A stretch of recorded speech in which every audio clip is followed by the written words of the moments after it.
বেশ কয়েকটি সূত্র আমাদের নিশ্চিত করেছে যে 12 ফেব্রুয়ারি একই দিনে জাতীয় নির্বাচন এবং গণভোটের ভোট গ্রহণ অনুষ্ঠিত হবে। একই সাথে জাতীয় নির্বাচনের যে ব্যালট থাকবে সেটি থাকবে সাদা কালো, এবং গণভোটের যে প্রশ্নগুলো থাকবে সেই ব্যালটটি থাকবে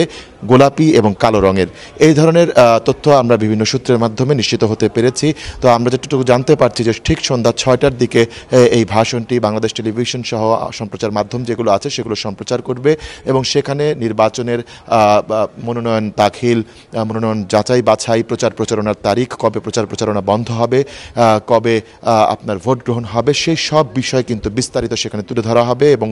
প্রধান নির্বাচন কমিশনার তার ভাষণে সেগুলো জাতিকে জানিয়ে দিবেন। একই সাথে যেটি হচ্ছে যে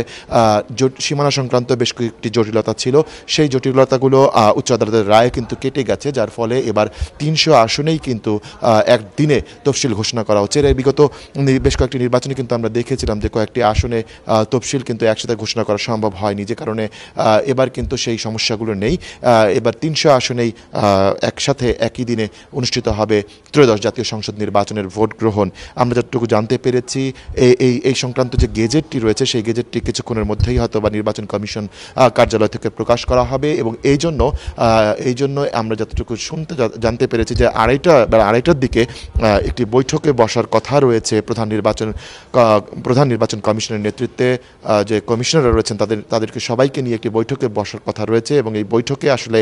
তফসিল ঘোষণা এবং এই যে গেজেট প্রকাশ রয়েছে, এছাড়াও বেশ কিছু জরুরি পরিপত্র, বিশেষ করে নির্বাচনী আচরণবিধি, নির্বাচনকালীন সময়ে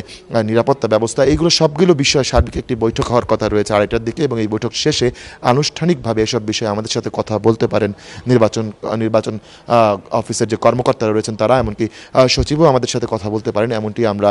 জানতে পারছি। তো সে পর্যন্ত আমরা অপেক্ষা করছি আসলে দাপ্তরিকভাবে আমাদেরকে কি জানানো হয়।